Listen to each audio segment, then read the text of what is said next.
Guys, magandang umaga po sa ating lahat at ipakita ko po sa inyo ang reclamation area.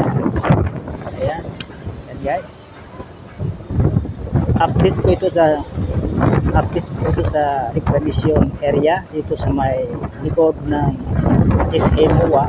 Ayan guys, makikita mo yung barko at nakita ninyo yung mga tower crane sa mga dinampingan. Ayan guys, napakataas, napakalawak ng dinampingan. Ayun, doon sa may na yun, may mga boom na. Ayun yung barko na may dadalang buhangin at ibinubuga sa tubig, sa dagat.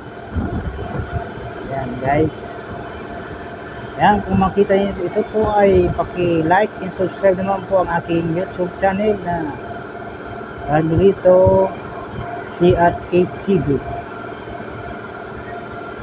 channel.